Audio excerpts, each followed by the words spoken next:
Assalamualaikum warahmatullahi wabarakatuh. Di YouTube banyak trending yang naik dengan kasus Syekh Ali Jaber ini. Bertepatan dengan itu, kemarin polisi Lampung mengadakan reka ulang di tempat kejadian perkara. Yang belum nonton videonya, ayo sama-sama kita nonton.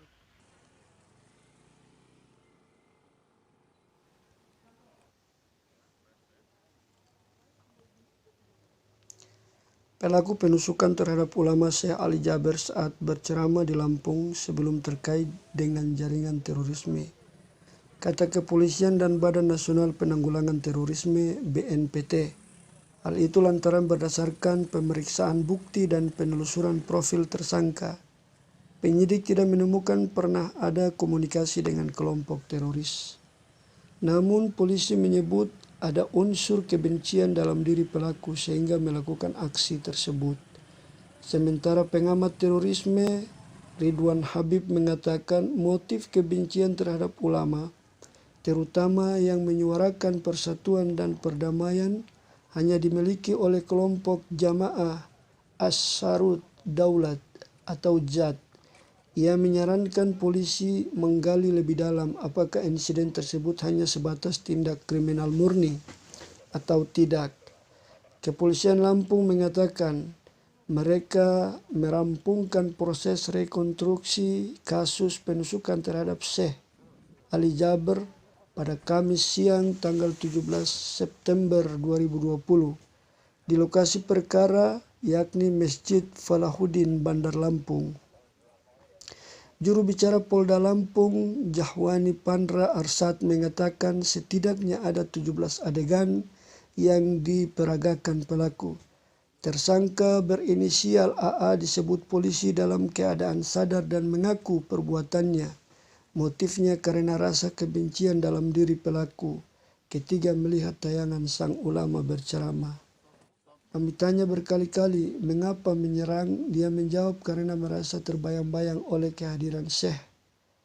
Jadi saat melihat tayangan ceramah Syekh ada perasaan tidak tenang, ujar juru bicara Polda Lampung. Sejauh pemeriksaan penyidik, kata Pandra, pelaku melakukan aksinya sendirian alias tidak ada pihak lain yang menyuruh. Merujuk pada penggeledahan di kamar pelaku termasuk barang-barang pribadi dan media sosial tidak ditemukan kaitan dengan kelompok teroris. Hal tersebut dikuatkan dengan pemeriksaan 17 saksi yang diantaranya merupakan korban, jamaah yang berada di lokasi kejadian dan pihak keluarga pelaku. Dari penggeledahan di kamar tersangka tidak menemukan barang-barang yang mencurigakan, begitupun di media sosial tidak ada hal yang menonjol imbulnya. Jadi sejauh ini tidak ada yang mengarah ke tindakan radikalisme. Ini murni dari pribadi tersangka. Kendati demikian, polisi akan terus mendalami motif pelaku untuk memastikan ada tidaknya kaitan dengan jaringan terorisme dengan supervisi dari Densus 88 dan Badan Nasional Penanggulangan Terorisme BNPT, termasuk tim psikiater Pusdokes Polri untuk memeriksa kejiwaan tersangka. Karena kami tidak yakin bahwa pelaku dalam kondisi terganggu jiwanya, karena dia sadar melakukan itu.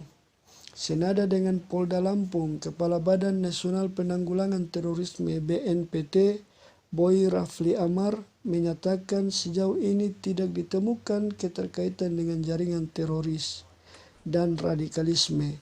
Termasuk kita juga menelusuri jejak digitalnya, apakah yang terkait pernah ada komunikasi atau membarluaskan hal-hal terkait masalah radikal, intoleran. Kita masih belum mendapat hal yang mengarah ke sana, kata Boy Rafli kepada Detikom. Pengamat terorisme hanya kelompok jihad yang benci terhadap ulama. Namun demikian, pengamat terorisme Ridwan Habib mengatakan motif kebencian dalam diri pelaku terhadap Syekh Ali Jaber patut diduga mengarah kepada kelompok Jamaah Ansharud Daulah. Pasalnya kelompok JAD kerap melakukan penyerangan terhadap ulama yang menganjurkan persatuan dan perdamaian. Karena hanya kelompok jahat yang benci terhadap ulama yang menganjurkan persatuan bagi mereka, hal itu sudah keluar dari ajaran Islam dan boleh diserang, tutur Ridwan Habib saat dihubungi BBC. Karena itu, ia menyarankan kepolisian agar menggali lebih dalam apakah insiden tersebut hanya sebatas tindak kriminal murni atau tidak. Itu harus dicek apakah ada interaksi dengan zat. Sejauh pengamatan Ridwan, Syekh Ali Jaber dikenal sebagai ulama yang moderat dan selalu menyuarakan toleransi dan persatuan. Ulama yang mulai berdakwah di Indonesia dan resmi menjadi warga negara Indonesia pada tahun 2012 ini juga pernah diundang oleh Presiden Jokowi pada Februari tahun lalu. Setelah insiden penusukan terjadi, sejumlah pejabat seperti Menko Polhukam Mahfud MD dan Kepala Staf Kepresidenan Muldoko mengunjungi beliau. Seperti apa kronologi penusukan Syekh Ali Jaber? Peristiwa penyerangan terhadap Syekh Ali Jaber terjadi di Masjid Falahuddin yang berlokasi di Kecamatan Teluk Karang Barat, Bandar Lampung. Kehadiran Syekh Ali Jaber di sana, kata juru bicara Polda Lampung Jahwani Pandra Arsad, dalam agenda menghadiri acara wisuda tahfiz Quran yang digelar pada Minggu 13 September. Insiden itu terjadi ketika Syekh Ali Jaber hendak berfoto bersama seorang santri dan orang tuanya di atas panggung. Namun karena ponsel milik santri tersebut tidak bisa digunakan, Syekh Ali Jaber meminta jamaah untuk meminjamkan telepon mereka. Di tengah permintaan itu, seorang pria tiba-tiba menghampiri dan menghujamkan pisau. Dari sisi kanan, Syekh langsung mendekat. Dengan waktu sangat singkat dan cepat sekali mengarahkan ke Syekh. Kemudian beliau berhasil menghindar tapi terkena bahu kanan atas dan langsung dibawa ke rumah sakit terdekat, tutur juru bicara Polda Lampung Jahwani Pandra Arsad. Setelah penyerangan itu, pelaku dikeroyok jamaah, namun Syekh Ali Jaber melerai dan meminta pelaku diserahkan ke polisi.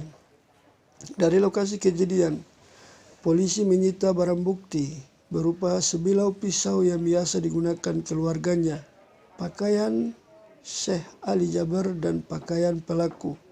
Merujuk pada berita acara pemeriksaan BAP, tersangka dikenakan pasal 340 KUHP Pidana, junto pasal 53 KUHP Pidana, subsidiar pasal 338 KUHP Pidana, junto pasal 53 KUHP Pidana, subsidiar pasal 351 ayat 2 KUHP Pidana, dan pasal 2 ayat 1 Undang-Undang Darurat Nomor 12 Tahun 1951 dengan ancaman pidana penjara seumur hidup atau 20 tahun penjara.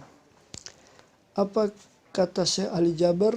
Lewat akun YouTube-nya, Syekh Ali Jaber mengatakan kondisinya mulai membaik dan akan melanjutkan kegiatan ceramah ke sejumlah kota.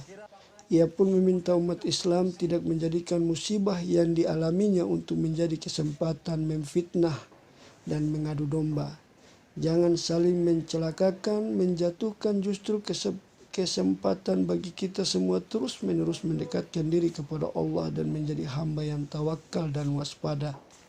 Ia juga tak lupa meminta warga untuk mengikuti anjuran pemerintah, memakai masker untuk menghindari COVID-19. Jangan lupa kita gerakan 3M, selalu cuci tangan, memakai masker, dan jaga jarak, ujar Syekh Ali Jaber.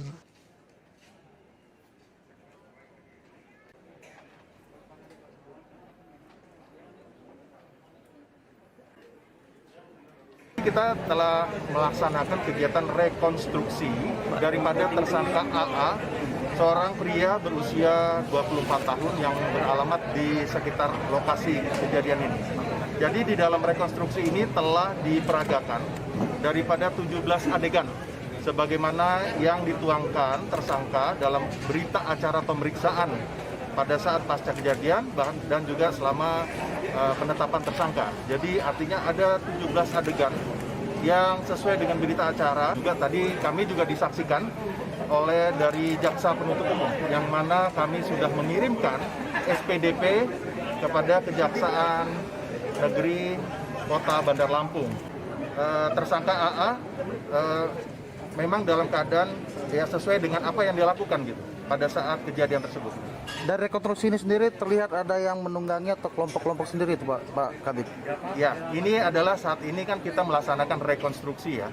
Kalau dalam hal nanti pemeriksaan, berita acara pemeriksaan adalah kewenangan penyidikan sesuai dengan Undang-Undang Keterbukaan Informasi Publik. Jadi ada informasi yang nantinya tentunya sesuai dengan penyidikan. Jadi saat ini kita sesuai fakta dan data di lapangan, sesuai dengan fakta hukum yang terjadi di lapangan.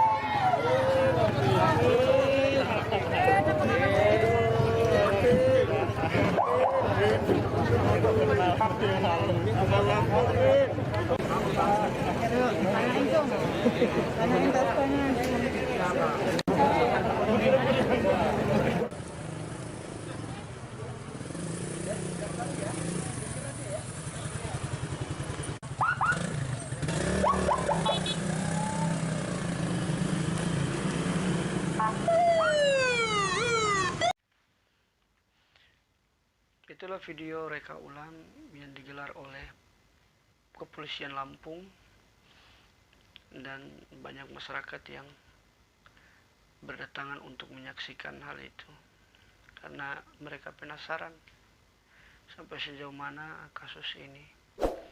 Nah, itu sedikit informasi bagi teman-teman yang belum subscribe channel ini. Kami sarankan tekan tombol nah yang ini, oke, agar channel ini bisa berkembang.